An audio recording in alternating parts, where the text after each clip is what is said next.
¿Qué es un sistema jurídico mixto? Un sistema jurídico mixto es aquel que combina normas de distintas tradiciones legales. Puede surgir por razones históricas, influencias coloniales o la necesidad de adaptar el derecho a la diversidad de una sociedad. Algunos ejemplos de este sistema jurídico pueden ser el Estado de Israel con influencias del derecho inglés, otomano y el judío religioso. La India, que mezcla el common law británico con derecho hindú y musulmán. El Estado de Sudáfrica, donde conviven el derecho romano neerlandés y el common law británico. Vamos a empezar a hablar de estos sistemas jurídicos mixtos, empezando por el Estado de Israel.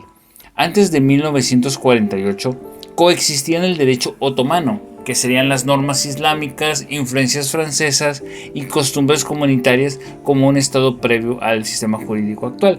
El derecho inglés, que es el common law, la equity, la legislación imperial también, y las ordenanzas palestinas impuestas por el mandato británico. El sistema israelí incorporó elementos del common law inglés, la tradición neorromanista y el derecho francés, además de principios de equity y la influencia de la jurisprudencia francesa durante el periodo otomano. Al fundarse Israel en 1948 se mantuvo la normativa británica y se empezó a construir un sistema legal secular influido por el sionismo y valores democráticos. El derecho judío quedó restringido sobre todo al ámbito personal, principalmente matrimonio y divorcio, mientras que la legislación moderna priorizó un marco plural y laico. Israel funciona como una democracia parlamentaria sin constitución única, regida por leyes básicas que establecen la organización del gobierno, el parlamento, el poder judicial y los derechos fundamentales. El primer ministro lidera el ejecutivo. El presidente tiene un papel representativo y los jueces son designados por un comité mixto. Las fuentes incluyen la legislación del Knesset, la jurisprudencia, la doctrina, el derecho judío en cuestiones de estatus personal y principios generales como la equidad y la dignidad humana. Anteriormente también incluían el derecho otomano, el derecho inglés y las ordenanzas coloniales. Vamos a pasar ahora a lo que es el sistema jurídico japonés y sus características. El sistema jurídico japonés tiene raíces en la costumbre y el budismo chino desde el siglo III. Con la modernización en la era Meiji en el siglo XIX, Japón adoptó una constitución inspirada en modelos occidentales. Japón integró influencias de los sistemas francés, alemán y estadounidense en distintos momentos de su historia legal, reflejándose especialmente en sus códigos, constitución y la organización de su Suprema Corte. Como democracia parlamentaria, Japón cuenta con una dieta bicameral, un gabinete encabezado como el primer ministro y una Suprema Corte independiente.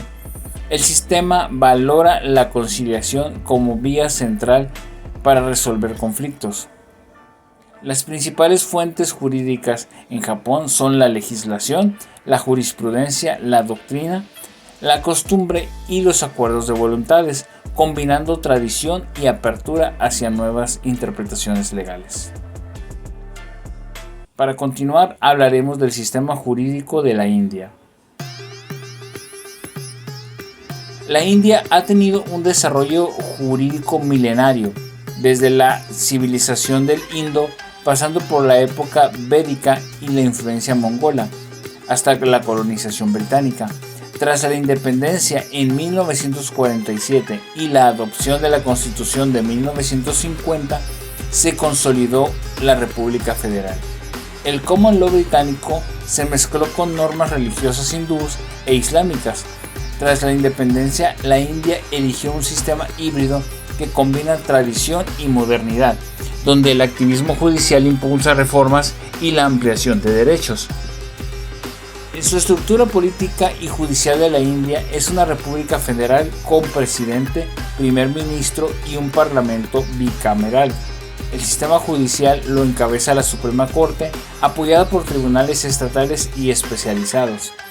y la legislación federal y estatal, la jurisprudencia, el derecho tradicional, la costumbre y el derecho anglo-indio son las principales fuentes del derecho en este sistema.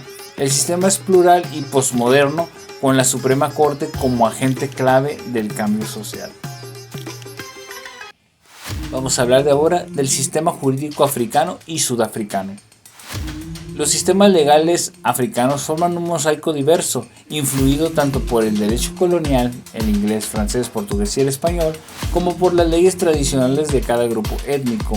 El derecho consuetudinario africano se basa en la oralidad, la mediación y los valores comunitarios, priorizando la conciliación sobre el castigo. Sin embargo, muchos países enfrentan retos como el acceso limitado a la justicia y la confianza institucional. Tras las independencias, países africanos se encontraron divididos del derecho europeo impuestos durante la colonia y las costumbres ancestrales. Esto genera sistemas judiciales paralelos, tribunales oficiales por un lado y cortes tradicionales regidas por líderes comunitarios por el otro. Aunque algunos países buscan unificar su sistema, persiste la tensión entre la legitimidad de la costumbre y la autoridad estatal. El sistema sudafricano es híbrido y combina tres tradiciones: el derecho romano holandés, el common law inglés y el derecho consuetudinario africano. El common law predomina en áreas constitucionales y penales, el derecho romano holandés en lo privado y las normas tribales en asuntos familiares y culturales. Sudáfrica es una república parlamentaria con tres niveles de gobierno: nacional, provincial y local. El poder legislativo es bicameral, con una Asamblea Nacional y un Consejo Nacional de Provincias. El presidente lidera el poder ejecutivo y el sistema judicial está encabezado por el Tribunal Constitucional, seguido por la Suprema Corte de Apelaciones, tribunales superiores y magistrados, y existen también cortes tradicionales para asuntos comunitarios. El derecho sudafricano se nutre de varias fuentes: la legislación nacional y provincial, los precedentes judiciales, el derecho consuetudinario tribal, los acuerdos de voluntades y las influencias tanto británicas como romano-holandesas. Para terminar este podcast, hablaremos sobre el sistema jurídico filipino. Este sistema es el resultado de una mezcla única de tradiciones. La influencia española se refleja en normas de derecho civil y estructuras heredadas de la colonia, mientras que el dominio estadounidense incorporó el modelo presidencialista, el juicio por jurado y principios del common law. Además, la ley islámica, la Sharia, se aplica en áreas de mayoría musulmana para cuestiones personales, demostrando la pluralidad jurídica del país. El desarrollo del derecho filipino atraviesa tres grandes etapas. Primero, la época prehispánica con costumbres propias de los grupos étnicos. Después, el periodo colonial español, que introdujo instituciones civiles y religiosas. Y finalmente, la etapa estadounidense, que estableció el sistema judicial moderno y el marco constitucional actual. Tras la independencia en 1946, Filipinas mantiene un sistema mixto en constante transformación.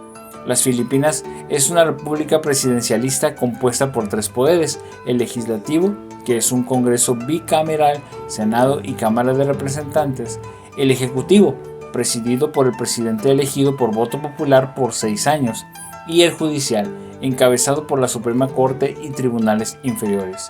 Existen además gobiernos locales autónomos y zonas donde se aplica la Sharia en asuntos civiles y familiares. Las normas jurídicas filipinas, que se sustentan en la Constitución de 1987, la legislación nacional, los tratados internacionales, la jurisprudencia, decretos y órdenes ejecutivas a la ley islámica en regiones específicas y las costumbres locales, son parte de sus fuentes jurídicas. Esta diversidad de fuentes es reflejo de la compleja historia y la convivencia de distintas tradiciones jurídicas. La educación legal sigue el modelo estadounidense. Las aspirantes deben cursar la licenciatura en Derecho y aprobar el exigente examen de barra. Los planes de estudio abarcan Derecho Civil, Common Law y en ciertas regiones Derecho Islámico, para responder a la variedad de marcos legales del país. Así terminamos el podcast del día de hoy, que hablamos sobre los sistemas jurídicos mixtos en el mundo. Muchas gracias por su atención, profesor, y espero que este podcast haya sido de su completa aprobación. Que tenga un excelente día.